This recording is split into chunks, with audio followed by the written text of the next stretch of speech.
this week it's one of our newly appointed Erskine Ambassadors who we've been talking about for the last couple of weeks. Now, we spoke to Gary Innes a couple of weeks ago, and this week I'm very pleased to say that we can have a chat with our other musical Erskine Ambassador, Kirsten Orsborn, who has performed for the veterans and serving members of the armed forces all around the world. But she's also performed for Erskine events such as the Erskine Big Picnic.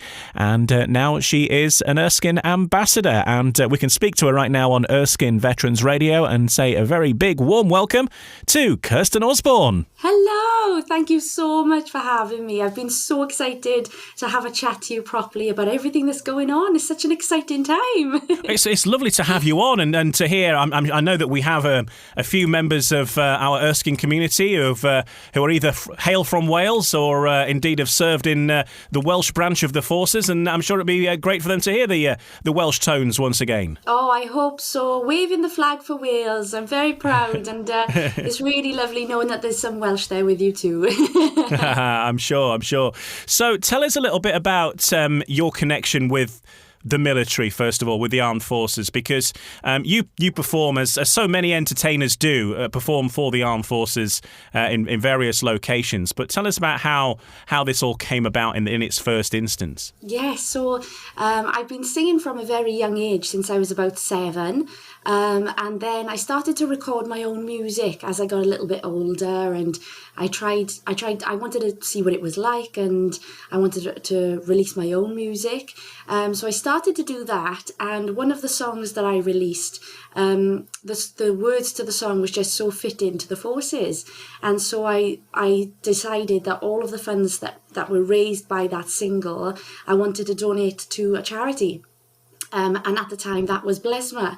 And then from then I just found this connection with the forces that felt so strong, and I become so passionate about performing for the veterans, serving and non-serving, and for their families too. And I realised how much music can bring so much joy to people, no matter what you're going through. And so for me, knowing that I could perform, whether it's live or by recording music for our heroes, I just become so passionate about that. And then I got involved with the Royal Marines Association, which is based here in South Wales.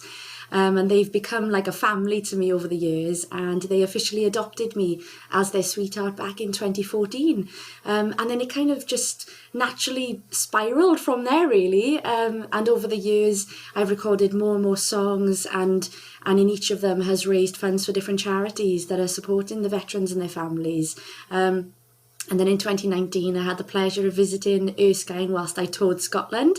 And I've also toured different areas like Ireland, the Falkland Islands, and just performing for the heroes along the way is just, I absolutely adore it. And that's something that I want to continue to do for as long as I possibly can. I will annoy our veterans forever. Because, of course, many of those that you will have sung for in the armed forces when you first started doing it will now be veterans, won't they? Because you don't have to be an elderly person to be a forces veteran. Anybody who's, as far as Erskine's concerned anyway, anybody who's served a day in the armed forces and is now out of them is classed as a veteran. So Exactly, yeah, going to see some of these places, though, for real, like, going to the Falkland Islands, for example. We've got many Falkland Islands veterans among our ranks across Erskine, and to see that for yourself and get a real appreciation of how far away from home they would have been must be, make it all a bit more real for you. Oh, definitely. And the project that we took on for the Falklands, I always said that I wanted to do what Dame Verlin has done. She's been a massive inspiration to me, and reading her book I felt connected to her in a big way, because I felt the same passion, and I still feel it now, as what she did. And so I've always had this dream of travelling and visiting different areas for the forces to perform for them.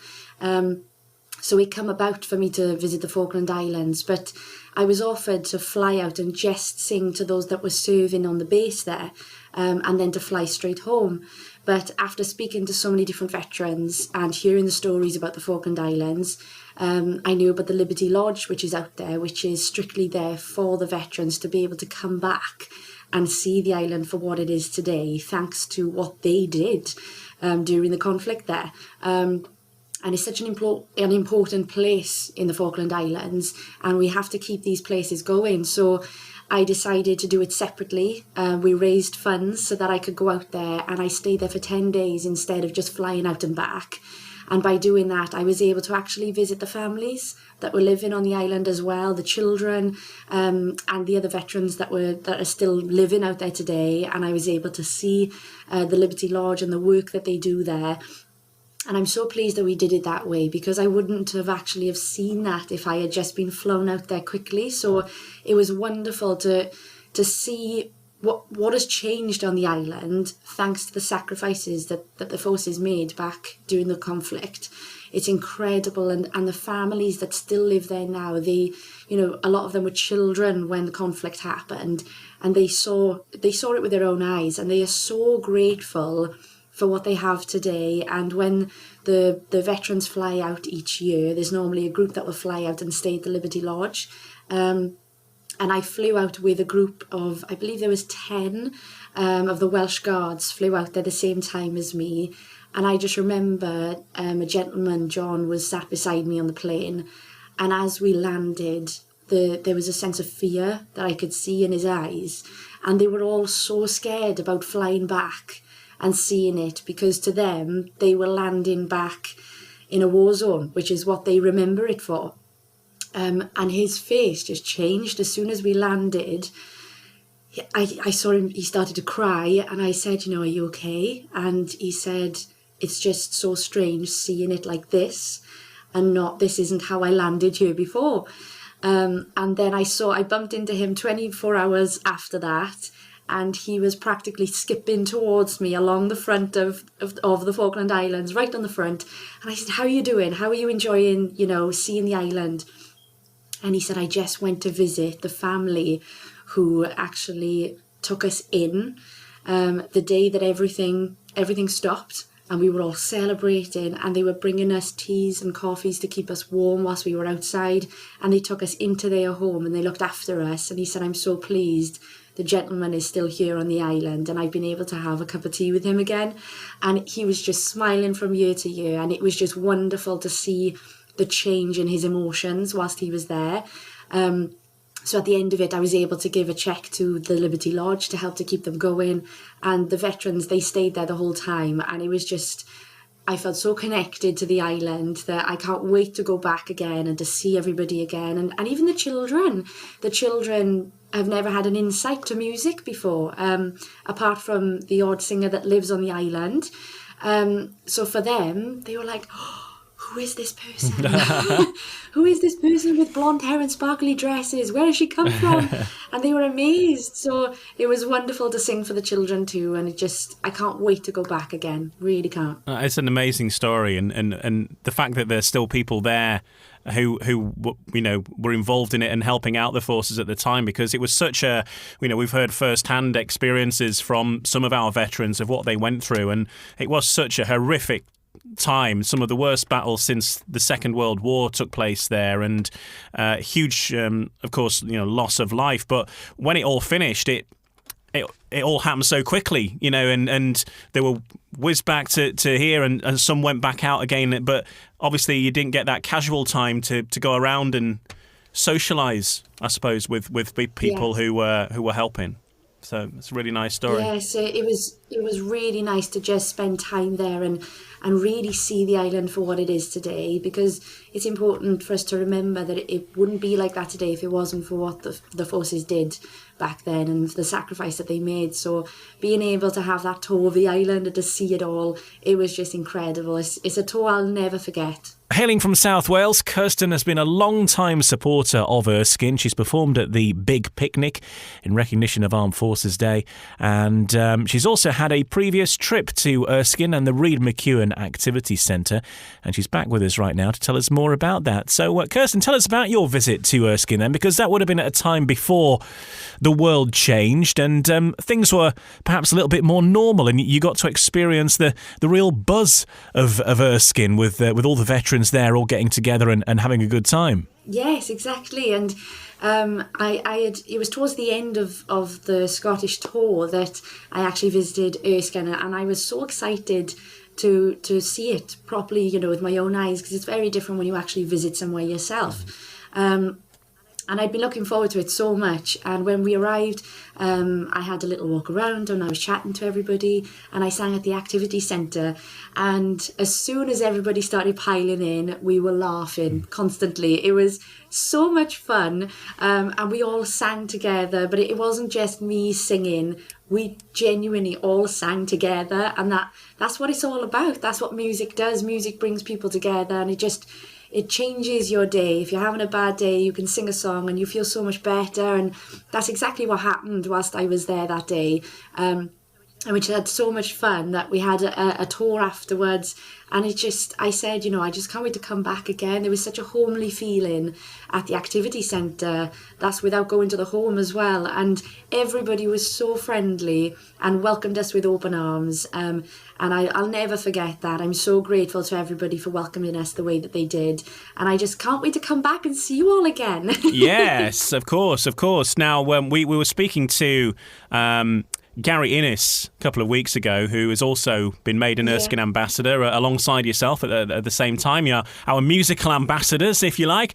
And, he proposed and sort of put it out there. Now, he has done a song in the past to raise money for the Erskine charity. That was where his brilliant connection began, if you like, in 2015. But I did suggest to him that the two of you should collaborate on something. I mean, is that something you'd be up for? Absolutely. Count me in. I think that's a great idea. And like you said, we're both involved with music, so it would be wonderful if we can record something and release something to support Erskine. This is what we're here for. And I want to do whatever I possibly can to help, because you guys are just absolutely fantastic. And everybody, the whole team that works at Erskine, should be so proud of yourselves just for what you do to give back. That's just so important, and that's what it's all about. That's why I love what I do. So to be a part of your team, I'm very honoured. And what sort of show do you do for those who've not seen you? What kind of songs are you performing? Well, I think as soon as people know that my title is Force's Sweetheart, they automatically think Vera Lynn and take us back to those old songs, which I do perform. And I do sing them when people ask for me. But I think I've started to say I'm like a modern day Force's Sweetheart, because I sing a complete variety of music. But the main style of music that I've always been passionate about and I love to perform is soul and Motown music. And those typical songs that gets everybody singing along together. And it just creates that atmosphere that everybody's having fun, everybody's singing their hearts out and having a dance.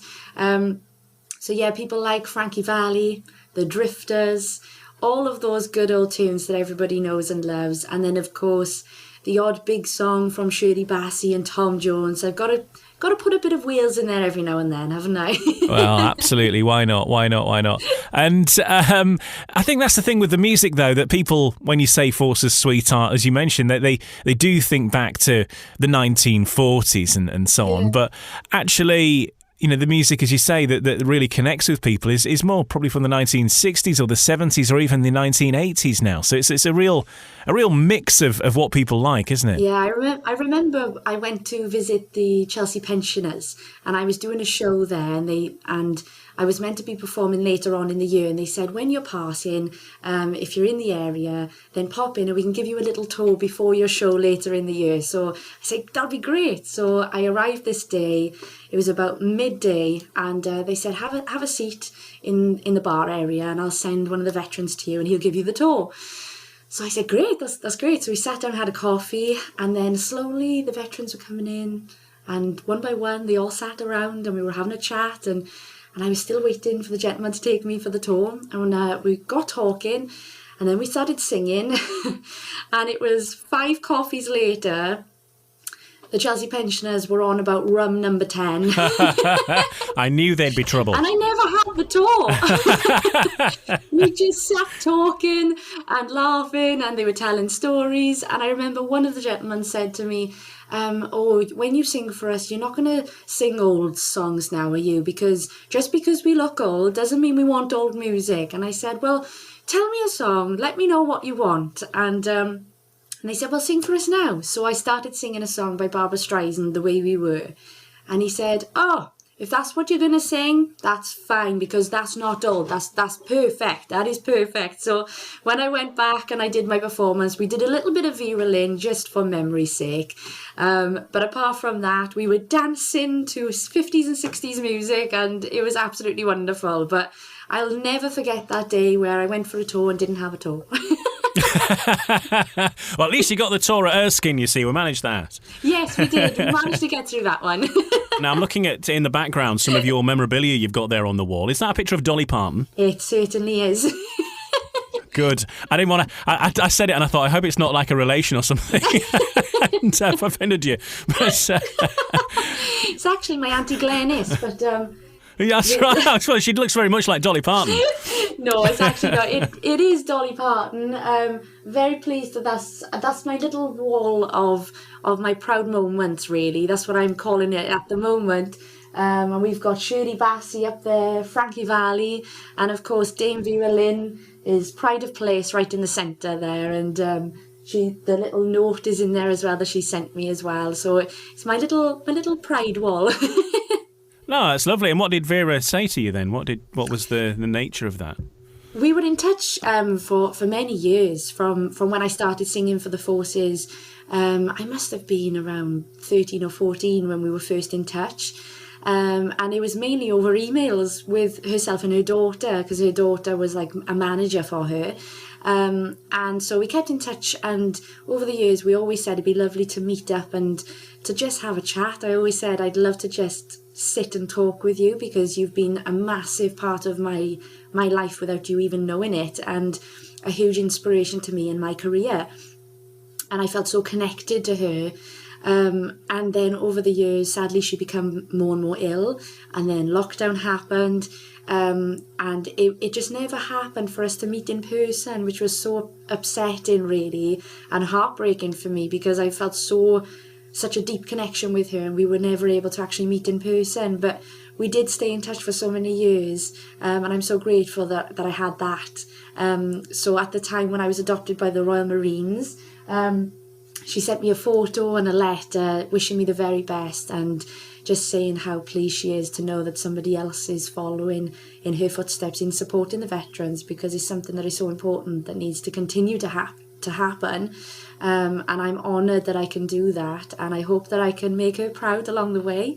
And it was just a couple of months ago I had the pleasure of seeing her daughter in person, and we had a little chat, and I said, it'd be lovely to carry on in her memory.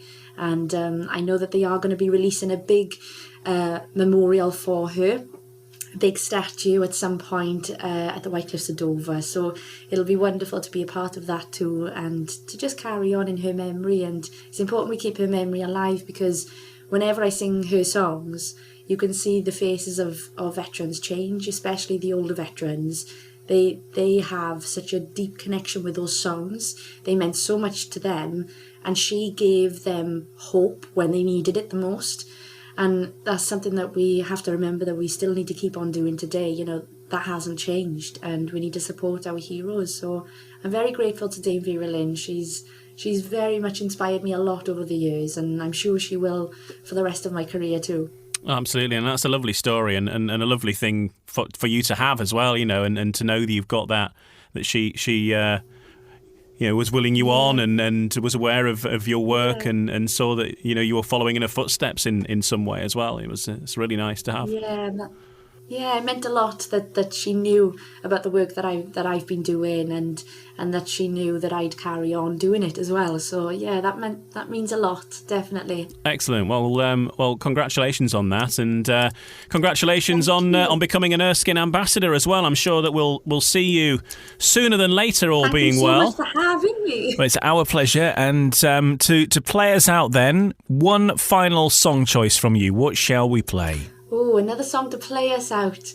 It's going to have to be something cheerful and something fun. So I'm going to say Enjoy Yourself by Jules Holland. That's another one that I absolutely love to perform. And it's one of those tunes at the end of the night. It's been a little bit of a late night, and it's getting too late, and you need to go home, but you've had a good time. So enjoy yourselves. That's